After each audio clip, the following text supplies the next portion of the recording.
AlkenStar fashion. Everyday wear in AlkenStar is a pragmatic mixture or admixture, as many eschew high fashion to dress practically for their environment. Citizens favor linen robes and wraps during the hotter seasons, and leather long coats and hats during the long, foggy spells. Filter masks are worn year-round to ward off the city's smog's noxious fumes and airborne menaces.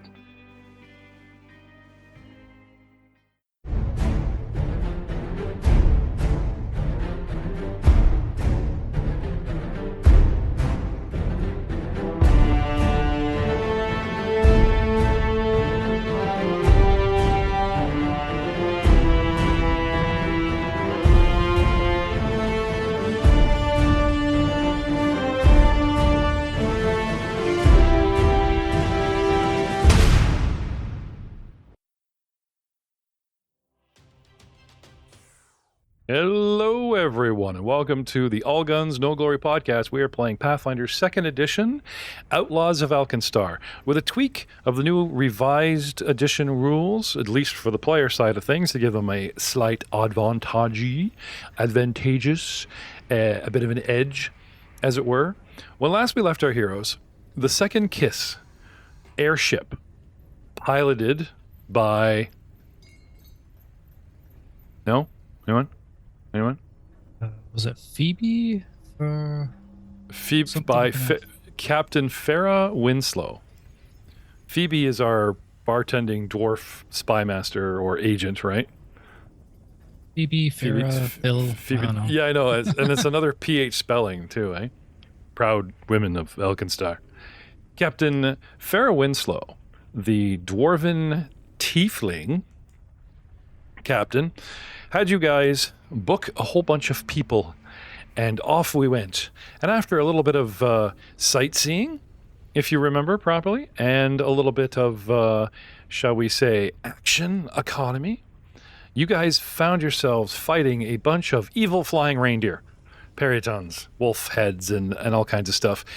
Now, as that combat began, Valentine, played by Matt Spiegler, warned the passengers away, and the crew all scrambled to supposed battle stations.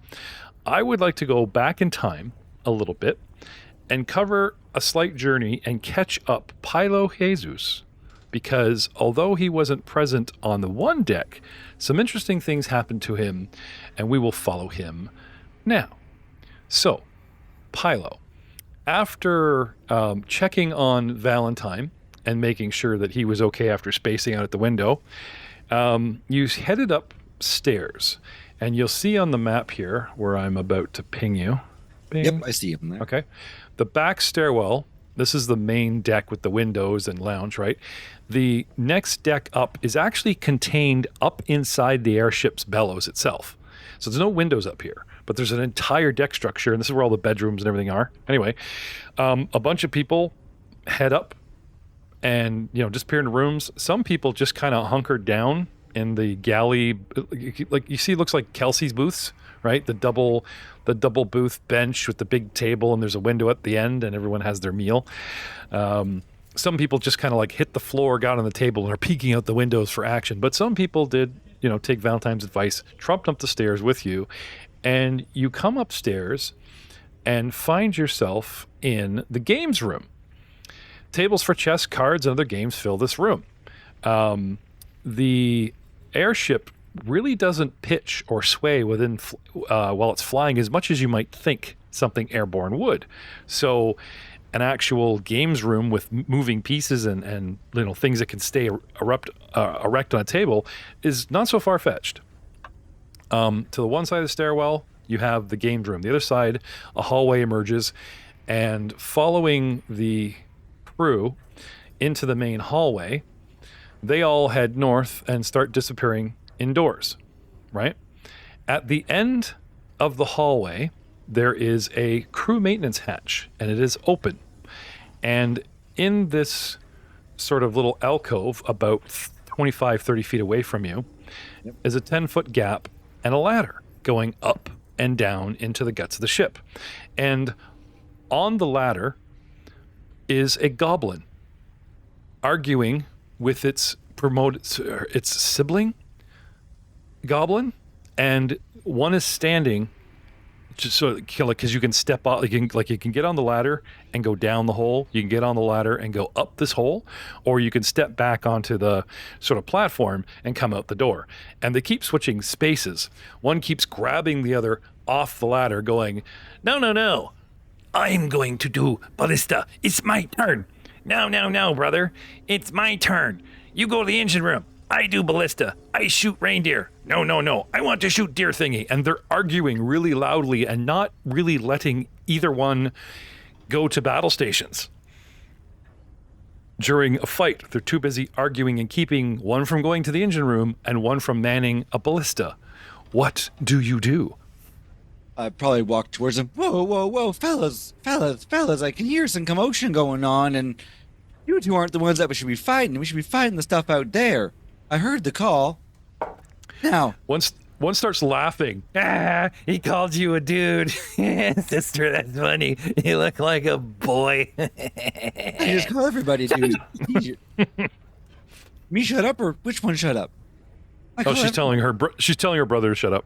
Oh, okay. Well, I thought you were telling me. I was just trying to help out my friend. Now, what are you fighting about here? We got a war going on, and someone here needs to do some stuff, so someone needs a ballista, someone needs the engine room here. What are your skills? Like, who's best at what? They both simultaneously say, I'm best at both. Me. No, I am. Oh, man, I don't have time for this. Okay, I'm going to take one of my hands. See my hand here? Got 1, 2, 3. I got all those fingers, right?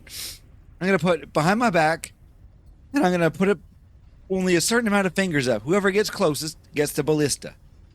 On the count of 3, you guys say your number. 1, 2, 3. 47. 52. I had this many. So whoever said the 47 gets to be the ballista. It's a fair way to do it. You guys I won. No, I won. No, I won. Start arguing who got it right. The one on the left. The one on the left is the one who got it right. You, I heard your number. You got it right. You go do that. Other guy, you take the engine room. That way we can fight these things, and then I'm going to remember for next time who gets the ballista. The one that won, that's going to go with the... Anyway, they tell you this is not going to work because the ballista requires 2 people to operate. But they're supposed to go to the engine room. Oh, they're both supposed to go to the engine room. Well, no, somebody has to go to the engine room, and somebody should go to ballista, but it takes 2 people to operate the ballista. Well, I'm not very good at engines whatsoever, so I would suggest that you, my friend, go down to the engine room, and I will go to the ballista here to make sure everything runs fine. I won. Shut up. Anyway, the boy goblin heads off to the engine room, and the girl goblin, proud that she won the debate, though you keep calling her you fella and hey you go with me. You guys. You can still hear the brother chuckling about it. Anyway, heading up the ladder, you emerge in... There's a couple movies where people have actually been inside an airship. It's very dark in here. It's a gangplank, like it's a catwalk. It's like a grill grating floor with rails. And either side of you are these giant balloons. And there's the length of the ship is about 12 of them. They're called bladders. So that if someone poked a hole in the ship, it doesn't immediately go down even if it loses air. There's 12 compartments or 12 balloons inside the balloon holding it up. Does that make sense? Okay. And you are inside the superstructure. And this must be for maintenance, for traveling around the ship really fast, as well as, keeping the ship repaired. Anyway, passing through this catwalk that seems to go the length of the ship, she keeps climbing, and then eventually you pop out open air on top of the deck on top of the airship on a deck up here. Now, if you look at the side view, you see how there's like a little tiny, looks like a cottage deck. Yeah. Looks like the ship has a hat, right? Yep. Yeah. I can see that. Let me Yep. just- yeah. The dotted lines show the actual catwalk and the stairwells. Or sorry, the ladders that go up and down, if that makes sense, right? So at the very bottom with the blue windows are where the guys are, and on the back you see a tiny little rail porch. Right down here. Ding. That's where the fight's going on. You went upstairs, and the long brown section, which is technically in the belly of the whale, is the main section, the bedrooms. This is where you are. And you came straight, you went to the back, and if you look carefully at the very back of that brown section, you'll see dotted line, that's a ladder. And you went up, crossed forward, and then up again, and now you find yourself open air up on top of the ship. Oh man, didn't even know this was here. And now, Yeah. There's ballistas up there. Are they aiming just kind of off the side of the ship, or are they aiming like north-south of the ship? I think they aim left and right. You're not going to get much of a shot north or south. You don't want to hit fins, and something would have to be above you. You know what I mean? Though you can tilt them up, but the sides of the ship dip away, the roundness of the ship quite drastically. So you do have sort of a commanding view of the east side or west side. You know what I mean? But can we see the platform underneath where those things are attacking? No. However, because they're flying, they would probably, like, unless they can hover, they will probably fly out and back, and we're hoping to get a pot shot. Anyway, the rounds that tick by now, there's your argument, there's you climbing into position. She starts barking orders, and she basically wants you to load while she lines up a shot to fire. Oh Right? man, I can try to load this. So anyway, there's two ballistae. She puts you on one and she's on the other, and she says, like, do what I do, right? And she lets go of a clamp, brings over a lever, engages it into a gear, starts winding a crank, gets you to do the same thing so that they both, start. What am I rolling Athletics, to do this? athletics, just for like strength, yeah, just athletics,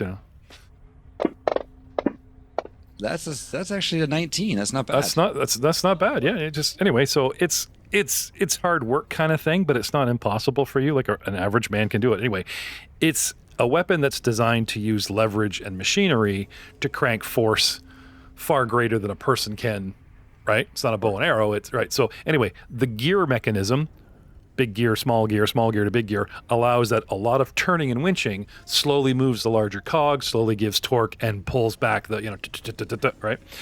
So the tongs at the front bend, the wires of the actual bow pull back and are clipped into place or whatever. And anyway, click, click, click, and finally gets it into place, right? And then she tells you, levers a lever forward, tells you to get to lock it in place, right? Shows you what to do. And then she comes around, and then on the ground or on the deck or in a pile or whatever, like secured, is ammo. And it looks like spears. These things they don't look exactly like a spear, like they're weighted properly to throw, or you could use them. The head of the spear is too big. It almost looks like a harpoon. You know what I mean? Mm. Yeah. Anyway, she gets you to lift one end, and we daintily lift them in, right? And then we sort of unlock the base, and it's on a swivel where most of the weight is on the front, and that's where the swiveler is, so that you can pick up this sort of rifle butt, as it were, of said crossbow. You can lift it, and you can walk left to aim right, or you can walk a couple steps right to aim left, and you can raise it up to aim down, and you can lower it almost to the ground to aim up. You know what I mean? Yeah, makes sense. Anyway, but it's cumbersome enough that, again, two people kind of need to help lift, and you get one person gets to be the lucky bugger to, like, pull the lever and launch said ballistae bolt, right? Anyway, after this lesson has happened, right, we start scanning the skies, and we start seeing these things flying around really, really low. You know, it gets to a point where we almost get like, okay, we're all loaded and ready. Where's the bad guy? You know? Yeah. You heard the alarms. You don't see anything out there, though. Yeah. So it's like, oh crap. You know, that's not going to work. Well, All right. you have all these guns, man. What are we shooting at? Like, are these things flying? Are we... Mr. Goblin, Ms. Goblin. I'm sorry, Ms. Goblin. I apologize for the confusion there. You guys do look a little the same. I'm not up on my goblin yet. What are we? Are we just waiting for something to appear? Like, what are we doing? Yeah. Dear wolf thing, you get to, you know, show its head sooner or later, you know. So Do I we need wait. to stay here with you, or should I go hunt my friends? Like, is someone else coming to help you? These need 2 people, and I wasn't assigned to this. Fine.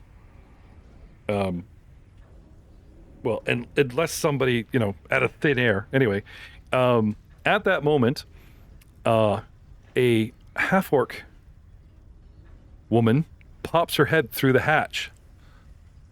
Well, quite the setup we have here, don't we? She's looking around appreciatively at the big siege weapons, you know, just a head and shoulders and arms stuck out like she's resting at the side of poolside. You wonder how this woman can actually fit up through the ladder. She's a very large half-orc, you know. Oh, guys, you know, what's going on here? Oh, hello. A little bit of battle station situation going on, so you might want to pop your head back down to stay safe. I wouldn't want any of our guests getting injured. You know, you are paying customers after all. Oh, no. I wouldn't miss this for the year, sunshine. This is my thing. You know, big game, big deer. Even if it's mutant wolf deer, I got to at least see this thing for myself. Anyway, so she pulls and struggles herself out the hole. Then she reaches down into the hole and pulls up a long bell-tubed apparatus rifle, slaps it on the deck, and then, you know, with you and the goblin start peering around for bad guys. Ah, there. And the goblin's like, where? And she immediately, like, just pulls the lever. You know, it's like without even, you know, like without even aiming. The orc goes there, and she just pulls the lever, and this bolt just launches off the side of the ship. You know, it does go in the direction of one of these things, all but the fun parts. Like, at least I asked you to go down to stay there to be safe, and you're up here pulling levers. If you want to be in charge of it all, you can work with the goblin. I'm going to go help my friends. no, it's the goblin that actually pulled the lever. Oh, I thought it was the guy doing the... No, the female half-orc spots a baddie and goes, there! And the little goblin reacts and just pulls the lever, right? All excited. Okay, I misunderstood. I thought the orc pulled the lever. No, they start, she starts berating her. What are you doing? Anyway, starts helping to reload or whatever. So now you have a choice. You can stay up here with these 2 and help, or you can go do something else. What do you want to do, Pilo? Well, are you guys okay here? Ms. Goblin, can you use this person to help you? They're one of our passengers, so I want to make sure. They're busy. They are busy arguing, but they are reloading. Right. So I'll leave you guys at it. Okay. I'll make my way back down to my friends, I guess. Okay. However many rounds that will take. Oh, not long. These guys actually had a big pause in the combat, which pretty much happens now as you make your way down, and then the combat starts up again. And by the time you hit the stairs, when I get to you in this round, you'll have a chance to, you know, blindly, but pop out and go, hey, guys. You know, what's going on? So I'll put you on the lower deck. Okay. So, bringing us back to the battle board now that Pilo is all caught up, gentlemen. Pilo, can I have an athletics check, sir? You certainly. We will use your hustle up and down these stairs to use your athletics for your initiative. That's a natural 1 or a 2. Okay, so that's fine. Put you at the end of the round, I think but that's at fine. the bottom anyway, so that worked out just fine. Yeah, kind of. So starting at the top of round 6, gentlemen. Let's start with little L. Sticks, get ready. You're on deck. All right. So this Puritan in front of me is like, I'm assuming, is it standing on the rail? This is the one that got stuck, right? Didn't we get one hung up on the rail? Yeah, that was the one stuck in the rails. Okay, I like it. Well, I will move up to it.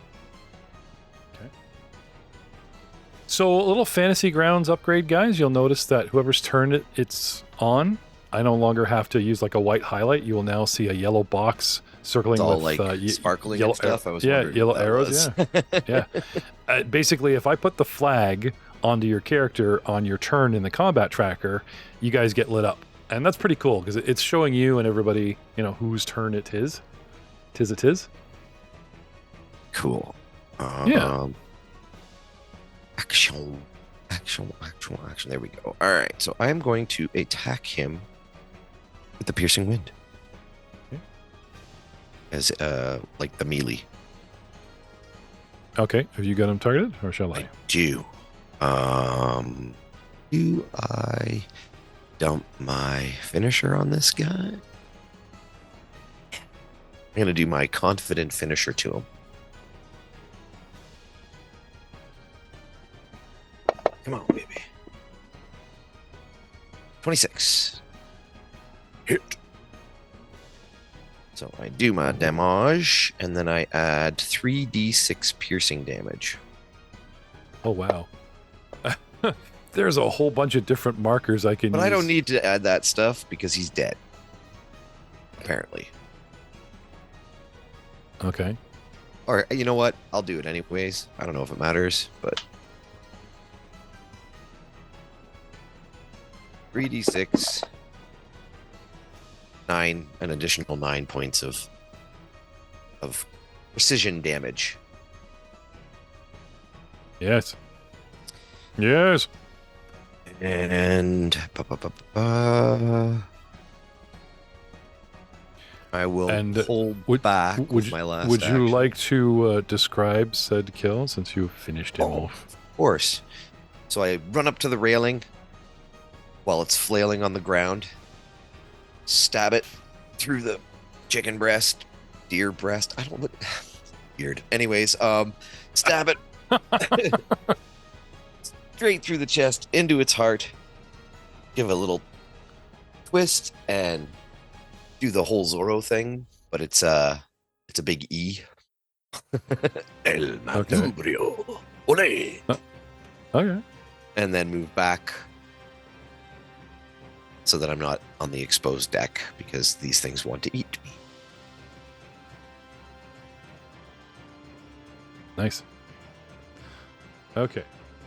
And And that's during that time, if you notice, I think I've tried every marker in my system here, and I finally decided on one that's attractive enough to keep you focused, but not so distracting or weird or stupid looking that it ruins the ambience of your mini. Which brings us to Styx. Down at the very bottom rail, facing at the back of the ship, the one that I believe this one was the one that took a pass at you, or no, took a pass at Charwin and then tried to bail and get stuck on the rail. What do you want to do, sir? You're going to kill it. Stab it through the neck so I can bleed it. And I go pick up the corpse.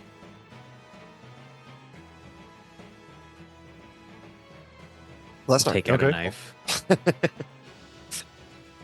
We're not even Start. done the fight, and he goes to butcher the kill. Is that? Is there another one? I didn't know there was another one yet. Oh yeah. Look I on the thought we map. got all... I thought the Yeah, he other was- one had he's started like to- running away. There's one running away, but I thought there was one. Yeah, there's one on the edge here. Oh no, we guys killed him last round. Sorry, Bup. Sorry. Yeah. That's right. There was one that is not quite visible, but he's still out there.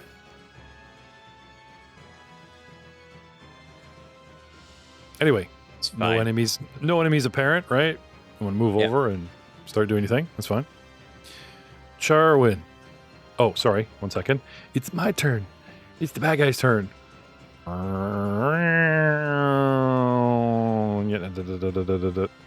What do I want to do? Okay. Charwin. All right. Let's move.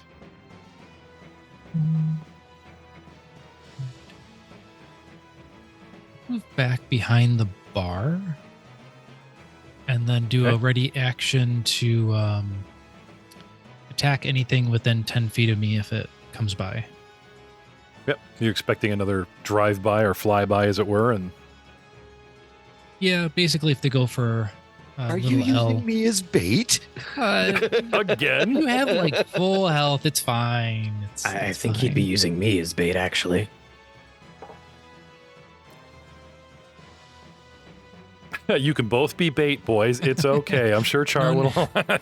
No need to fight, guys. No. After you. So you move to position as a single action. As a double action, you set up a lined up attack. Words fail me. Ready action. Thank you. You're ready in action. And your terms are, something hostile does the flyby within 10 feet. That's pretty basic, so I'll accept that, to be, okay. Blaster Valentine. Get ready. Yes, ready in action. Okay. You want ready in action? Yeah, if they come in line of sight, I take shot. Okay. It's out there. We got the old approach, and it seems to be coming at the ship again, right? But it seems to be going high. So even though I've got it low on the board here, it's at 70 feet because it's out, like it's halfway. It's technically like halfway between you and the deck, and it's high up in the air. It might be just looking to use the ship as cover, or maybe it's going for the top of the ship.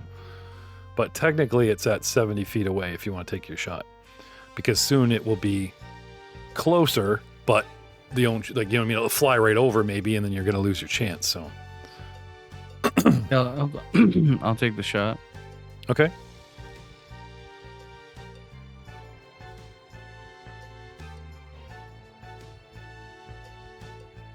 You ready your action, and it immediately pays off because he's flying by.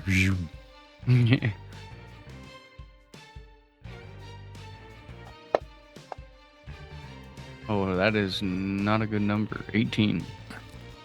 18. Do you want to use a hero point? Do you have a hero point to use? Did you use one last game? No, I didn't use one, but I have one. And Okay. no, Would you like to? I'll just take the miss. All right. The crack of gunfire outside the ship, and a miss. And this thing flies over the ship and takes a rake at perhaps those at the top. And when it flies over, there's that proverbial twang. And a ballista bolt skewers it, or I should say more appropriately, nicks a wing. Like it does, it's not a clean shot. Like it just clips a wing, but this thing is so out of juice, it just starts spiraling down. It can't keep its own flight weight because the wing's torn. It just starts doing the big dive. Big World War II dive. And disappears down below us. And, gentlemen, you are successful. Kill 2 and fought 1 down to 1 hit point before Ballista Girls finished it off. All right, By guys. luck. I made it. I'm ready to fight these things. Point me in the direction of the next one. Where is it? Oh, man, you mean I missed all the action already? Jeepers creepers, you guys are fast. Just in Pokaroo time was for an the evil cleaning. reindeer. Wait, what? We got the last one, and I'll run over the other side and look out the window and see it falling. Yep. Run to the side and confirm said kill. Spiegler starts stamping little deer on the side of the ship like World War II. We got 3 enemy. We took down 3 enemy fighters. Ding, ding, ding. Wow, Pilo, you knew we took it out before we knew. I saw something falling by there, and nothing else was around. Everyone looked kind of calm. I was ready to fight something. I was tracking them all, waiting for my shot to go, and all of a sudden, nothing was left. Well, you tell me you were up in the ballista nest, so you were aware of said fight and doing your part, yeah. That would have been what I was doing. Yeah. Settling crew disputes and such. So, how about a little bit of XP, boys? No one's going to turn down XP, right? Nope. Nope. I will use my once a day ability to mend myself. Oh, I thought you were going to say your okay. once a day ability to double your XP gains. Yeah, if you play on Tuesday night, it's double XP nighters, right? All right, do I have to roll for this, or does it just happen?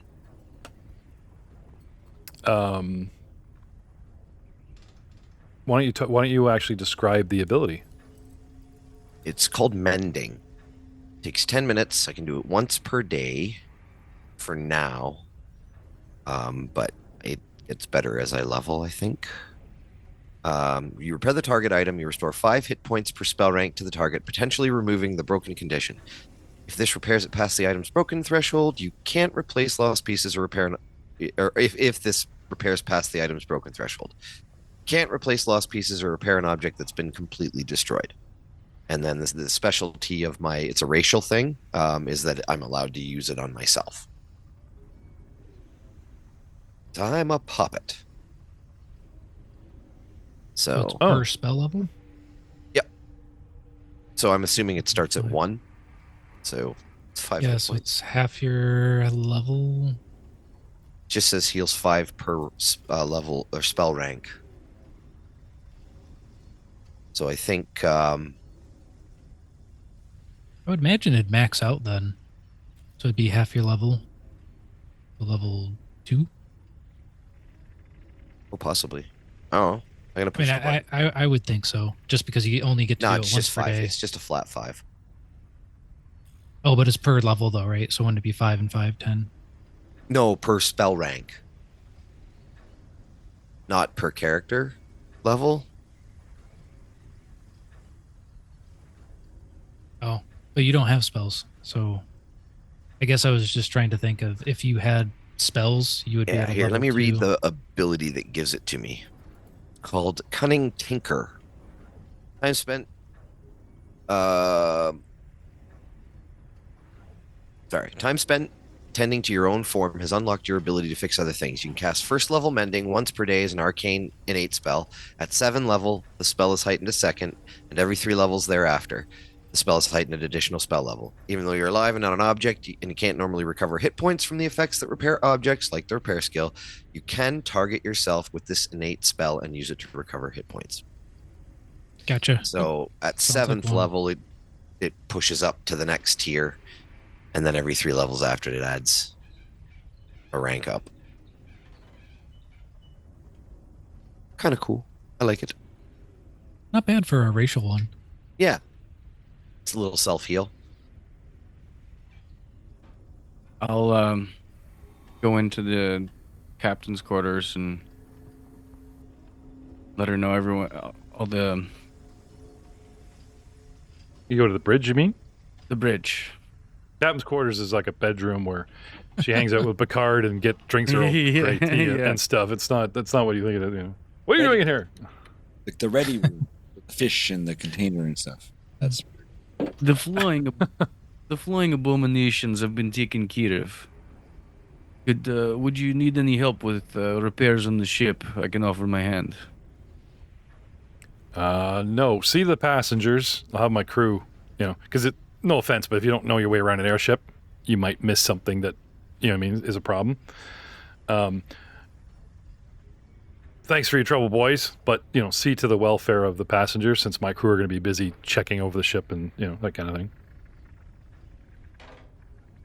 Okay, and I'll head back out and Okay. So you guys want to wander around, knock on doors, going, "It's okay, everybody, we won," that kind of thing.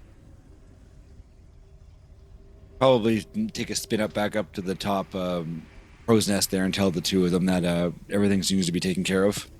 And maybe doesn't, stay up there to keep an eye. Doesn't the Okay. captain have like that tube she can talk to everyone in the ship? Oh, this is your captain speaking. Yeah, but only you know that. You're the only player that went up there and saw that, right? So Pilo doesn't know. He just goes up. Hey guys. The bangs on everybody's door. Hey everyone. Right? He doesn't know that there's an in-house. This is your captain speaking. Someone sitting across the room on a table, I'll just cast message to them rather than actually walking over to them because Uh, hey, Just everybody, grabbing drinks. No, you're safe. That's all. yeah, does somebody say free bar in the back deck, right? Anyone knows how to make venison right on the back there. Give it a go. Yeah. I have a sneaking suspicion, though, that they will take inventory and stock, and somewhere along the trip or at the end trip, you guys will be charged for like booze that you use that wasn't served during meals or whatever. So, careful of that. Okay, you guys were made 5th level in Chapter 2 before you began looking for an airship captain. Okay, I won't get into story awards just yet. I'm just going to double check them, right? But you pretty much just ran around, schmoozed people. And this is your first real combat. And these little beauties are worth 90 XP. So every time you guys level, there's the 1,000. It sets to 0. You guys now have 90 XP towards the next 1,000 XP total that you need to get to 6th. Okay? And like I said, you may or may not have more. I will double check in between the episodes or the show, whatever, just to glean through the story. Because once in a while, there's a little extra. If you guys are, and it's not just interacting, because some people think, oh, I role played, or we procured extra people. Do we get extra? Sometimes there's something that you wouldn't think of, or a player will think of to dig deeper with one crew member or something, and that unlocks like little bonus story award, XP. I'm just trying to think of an example. There was something you guys had done, or maybe even just like when you guys recall knowledge on knowledge checks, and do like get crit. And don't have to like go get the Bible, or you don't need to like talk to an expert because you are an expert on said topic, and you just tell them, oh guys, I know this, right? Sometimes they give out little bonus XP so that you didn't have to do the legwork. It's pretty cool. Anyway, so with a feather on the cap and the captain refusing to land so that you can paint or stamp 3 reindeer on the side of our hull for confirmed kills, our flight continues. And a few hours or several hours later, where the crew have done a rotation, they've checked the ship, there isn't any major damage except for maybe that rail or some grossness on the back deck, right? Sticks, you have had time. They do want you to keep it outside, but you have had time to butcher this thing. Do you have crafting, cooking? Do you have any kind of... Are you just going with your basic... every living creature is a machine, and these are cogs and guts and pipes, and I'll just go at it like it's a schematic. Like, I mean, we use natural parts for alchemical purposes as well. It's just I gotta think that a what's the new knoll? A Kothos? Kolos. I gotta think any Kolos knows its way around a fresh kill. It just seems like a racial thing to me. Right? Yep, Knife goes pretty in, much. guts come out. No, right. I mean, at least I'm cleaning this one. Usually they just start eating. Because you're civilized. Sure. I just can't stomach it. It's an honorable thing, but I just can't do it. Okay. Pilo, Celesta, Tarda, loves the view up here and volunteers for sentry duty for the next couple hours. She wants to stay up in the crow's nest, as it were. It's a great view, and if anything comes out, I'll yell into the pipe kind of thing. And, she's the big game hunter is pretty happy up here for the moment. So we kind of have a lookout. You did a great job. Stay here, man this. We'll take care of the rest. Sure. Thanks, I guess. Brem and Finn Gallon, the half-elven merchants, are, is it safe? Are we okay? And there's much congratulations. Like the crew, the crew. I keep saying the crew. The passengers come and they do thank you guys. They thank you for your bravery, and it's a group thanks. Like each party member or each group member will come to each of you guys or thank you openly on the back bars of party. You know, they thank you for protecting the ship, for protecting their lives. You know, they're not going to shower you with gifts, but you certainly have their admiration, and the good old the diplomacy meter, right, goes up a certain tick. These people like you a bit better because you saved their Yay, butts, we're so right? popular. Yeah, not yet, but we're getting there. Did you mention you said that specifically the big game hunter stays upstairs, but also that everyone comes down to greet us, like thanks individually?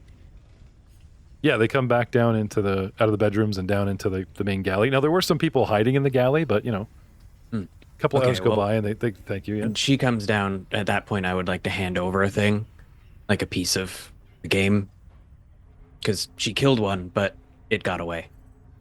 Did you want to go up there and just talk to her, hunter mano a mano, have a private moment with said hunter, or you just want to wait till she Sure. shows up? Okay. Whatever works. Yeah. So you take your bag of guts and trophies and climb the ladder up there, right? Now, this trying to think like a fellow Knoll. Might get it wrong, right? But when the GM puts thoughts in your head, I usually go with a stereotypical racial view or a stereotypical class view, right? In Friday's game, I was all up on Drew's halfling bellflower network about right and wrong and this kind of thing. And I kind of went about it the wrong way, but the little voice in your head or whatever is what I think the audience would assume.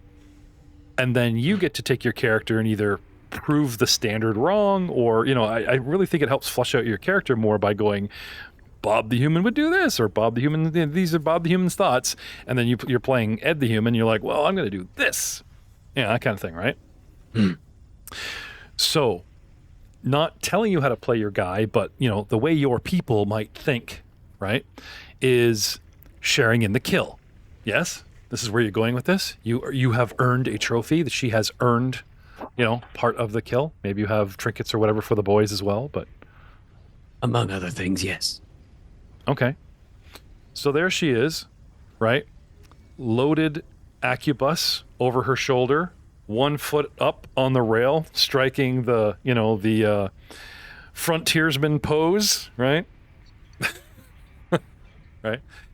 Large female half-orc, beady little eyes looking out over the scorched desert, a large hat pulled low to keep the sun out of her eyes, keeping aware. Her head turns a bit, cocks an ear in your direction, but doesn't fully look at you as you emerge through the portal. Gives you a nod. And I noticed the last shot you made. It was the one that took out the last flyer, but unfortunately it fell. I figured you might like some to try. I wouldn't recommend eating it for the next 24 hours. The blood is still dissolving.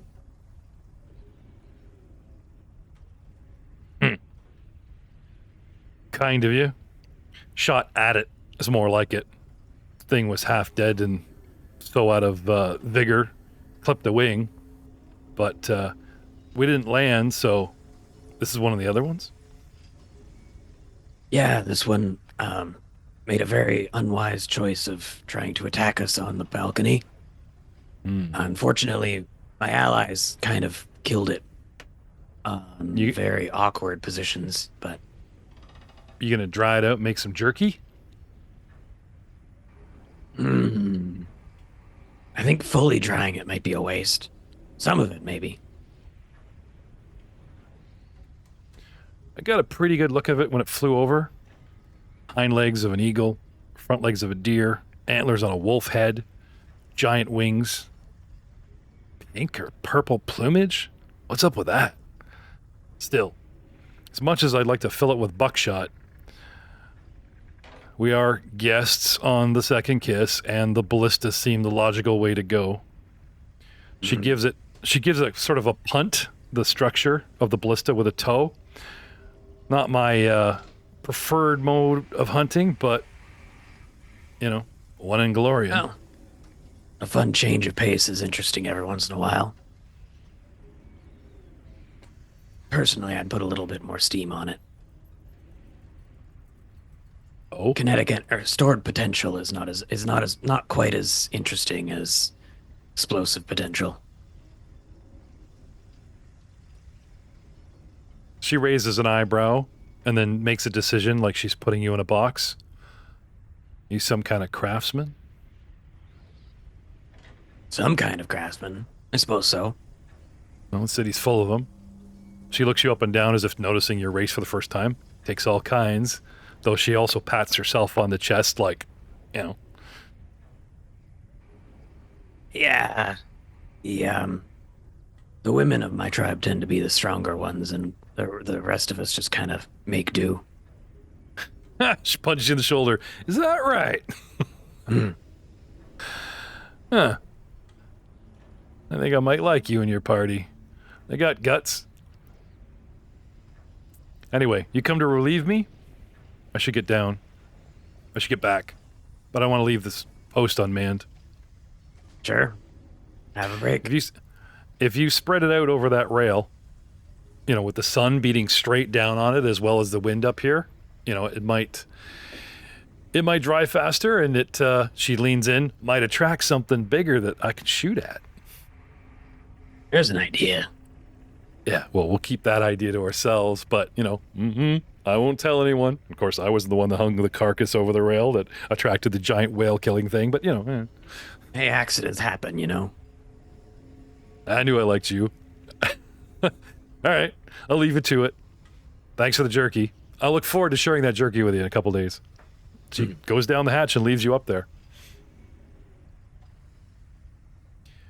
You guys hear a faint and yet beautiful Celindion front of the Titanic howl. It's brief, just a few bars, and it dissipates as fast as it comes on the wind. I'm not going to say who might have sung it up there. I'm just saying. You think you might Also, have? No. Oddly high pitched and chirpy. Thanks for accepting my dig on you, right? He's up there, he's just like leaning on the rail. The wind will go on. You know, one of those. Nice. Thank you. So, guys, ship's okay. We're on course. Making some decent time. Things are going well. You guys have a meal, you know, with the passengers again. It's all sort of light conversation. Some actually they sit down with somebody different. Like, you guys, the two constructs, recruited the half-elven couple. So, like, maybe they sit, you know, with Charwin and have lunch with him, kind of like, you know, they're spreading themselves around. They want to get to know the other people that saved their lives, you know, a little bit of, you know, back and forth, that kind of thing, right?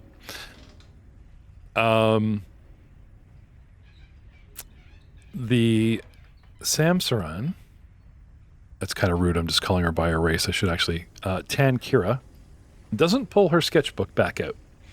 Seems very contemplative, not withdrawn. You know, you guys look at her, whatever, she smiles and politely nods, whatever, you know. She stays close to the group. It's not like she's 3 seats away, but she does sit alone and listens and looks out over the landscape, but doesn't pop out the sketchbook, you know, has food or whatever.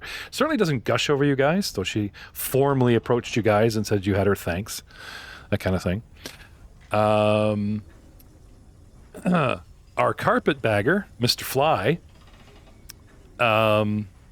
seems very appreciative that he owes you guys his life. He wants to hear about the battle. He seems like a horror movie buff, or like you know what I mean? Like, he wants to know about the hunt and he wants to know details, and he doesn't seem to get grossed out easily. You know? He's not weird like, did it die horribly, or did you know, it's hard or anything like that. But you know what I mean? Like, he presses you guys for a lot of details on the battle and the fight and how this thing fought, and you know, how to defend yourself against one of these things in the future. You know, he seems very absorbed, you know. Don't want to get any blood on my carpets. But this is very interesting, you know. Sits you guys down and gets you guys to retell the battle, you know, that kind of thing. Very cool. Oh yeah, like look at this hole. This hole totally gouged me. I shake my glass in front of him, empty glass, indicating I want more. And this hole, oh yeah, he got me again.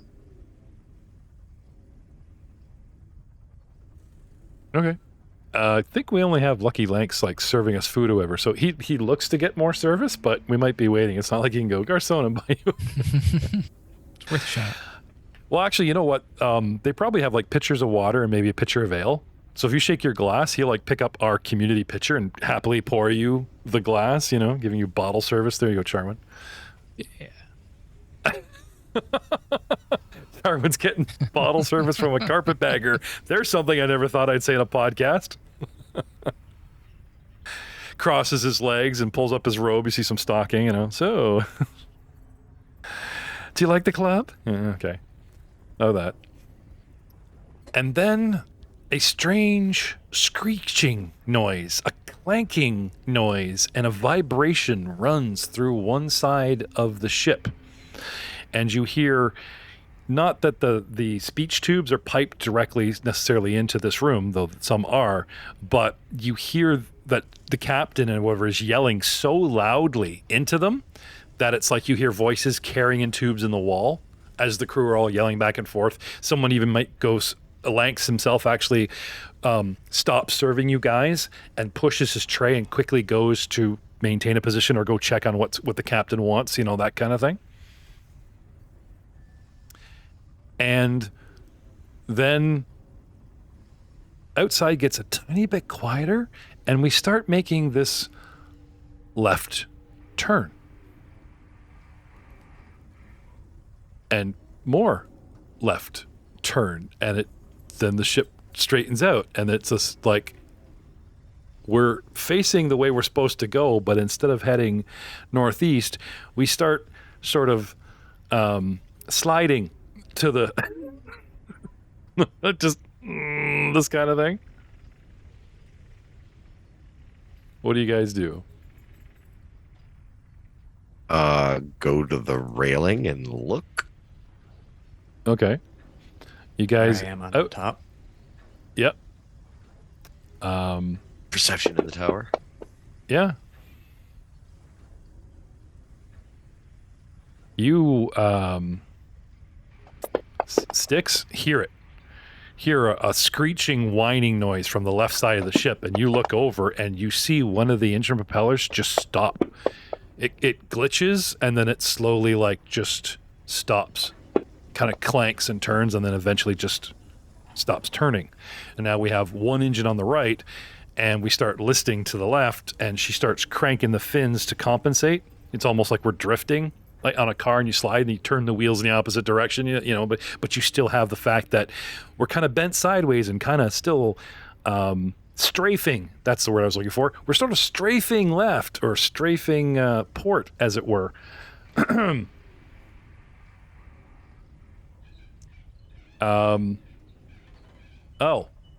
You rush out back, start looking around, don't see anything amiss. Stick your head out the side of the rail, look up and down the ship. Port side's good. Don't wait a minute. Port side's not so good. Aren't those propellers supposed to be moving? Oh, crap. Seems like someone forgot to turn the crank. Cranks run low, perhaps. I thought this was just a fun way to go to Gunkin Hold. She's doing tricks. Captain's showing off. Check out my big air slide. She's just drifting. Check out my Air Tokyo Drift. Kind of got bored. I guess she gets bored and just starts pitching a barrel rolls next, guys. Hang on to your seats. You guys do notice that the second kiss loses speed, and as much as she tries to counter and we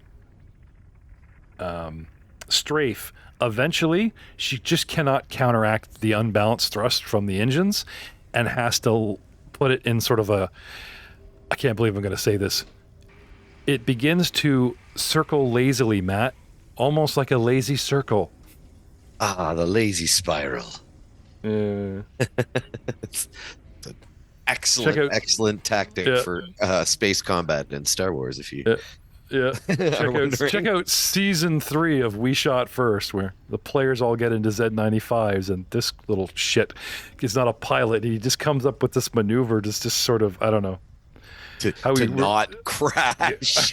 not get hit, not crash, not really Just helping the fight either. I'm gonna do this. I'm gonna just spin in circles, and if something gets in front of me, I will shoot at it. Yeah, wasn't really helpful in the battle, but he didn't get hit. Not really. Anyway,